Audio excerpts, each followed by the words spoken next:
Hey y'all, I want you to know something. You see this sunrise rising over Africa? That's for you. That's you coming into Africa and bringing your light and bringing your energy. And guess what? When you come, there are beautiful things here waiting for you. Lovely things. Things that you can never imagine. Things that you can't believe exist on the face of this earth for you. Africa is here for you. It's here. This is home. There is nothing else, nowhere else, that you should even be thinking about other than coming to Africa. And Tanzania is a wonderful, wonderful place to stop, to start. The rent is affordable here. The lifestyle is sustainable. People are warm, kind, and friendly. You're not going to have, like a perfect utopian society. Everywhere you go, you're going to have issues. You're going to have, people trying to gyp you, people trying to con you. That happens anywhere. And if that's the reality of humanity, why not have that experience in a place that at least comfortable environmentally, that at least it's beautiful, it's gorgeous, it's, the people in general are here to see you do well. Just walk with me and think about what I'm saying. Life is hard and it's difficult, and everywhere that you go, you're going to find, you know, things that don't work. But as Bob Marley says, are you satisfied with the life you're living? You know, that song Exodus, we know where we're going and we know where we're from. We're leaving Babylon and we're going to our Father's land. That's what we're doing here. We're having an exodus. We're leaving behind all of the stress, the subway, the high-rise apartment buildings. We're leaving behind all of the negativity, all of the racism, the police brutality, the, teachers mistreating our children in school. We're leaving all of that behind. We're leaving it all behind for this. I'm not going to tell you, oh, I have this solid plan, because there are no plans that are solid. As long as we're human beings, we're going to have all different kinds of monkey wrenches falling into our plans. As long as we are alive, nothing is going to work exactly how we want it to work. But what I do know is if I'm going to try, I need to be in a society that will try with me. I need to be in a place that, if you put in the hard work will return. If you're a kind and good person, that reflects somewhere in your livelihood. I can't be doing all of this and be kind and warm and friendly and, working myself to the bone and getting all the skills and the experience needed. And at the end of the day, I have nothing to show. At the end of the day, I'm still in the epic struggle of America. I'm still in this ridiculous, ridiculous position of, living in a debt-based society where everything goes back out. It's stressful. It's toxic. It's toxic when you're in a work environment and you're trying to do your best and people are threatened by your best. When you are in a work environment where you're trying to do, everything possible to keep your job And at the end of the day, they don't want you there. You know, it's stressful.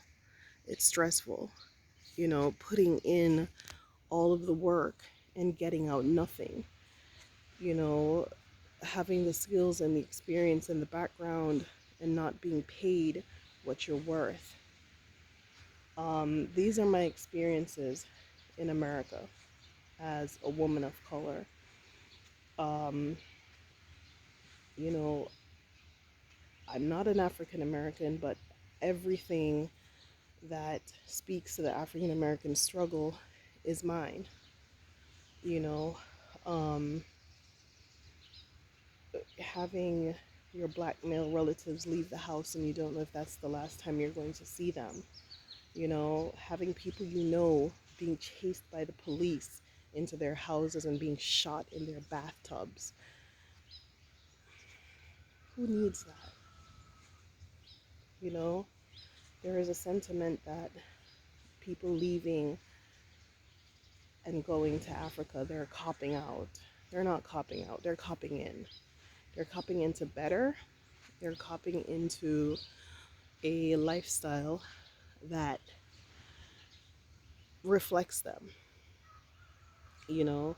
Um, right now, the way how the United States is, it's a powder keg. We're not being led properly.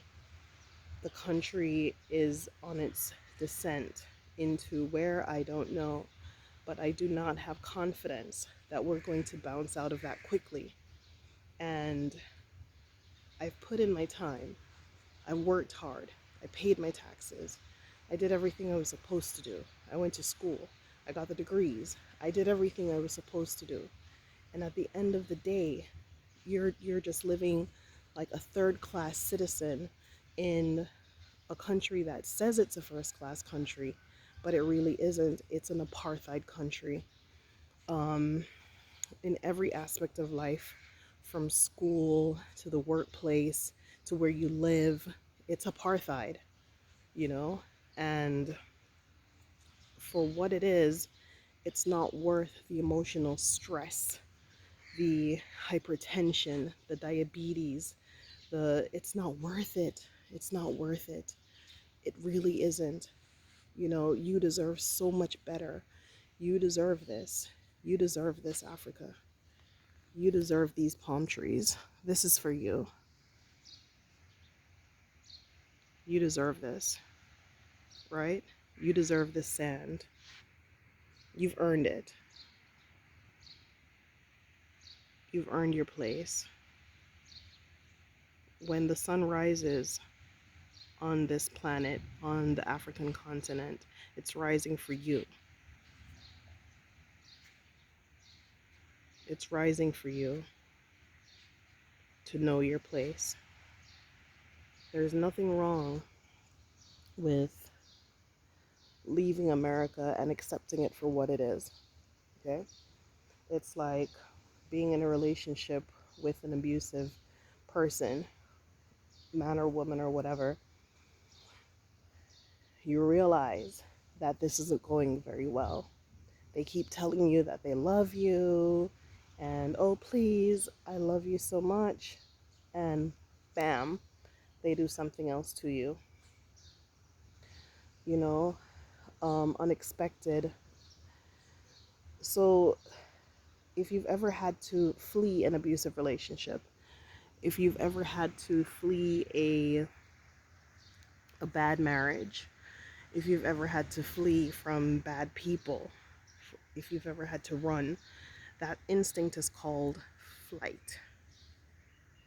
And we need to be more in tune to this instinct of flight, that there is danger here. I cannot handle this danger. I don't have the resources to manage this danger. And so I'm going to fight, right? The other part of that is fighting. So it's fight or flight. When you decide to fight for something, it means that you have the resources, you have the energy, you have the time, you have the power, and you know you will win. I enter no battle that I know I'm going to potentially lose. So, with the current situation of the coronavirus crisis, African Americans dying more than anyone else,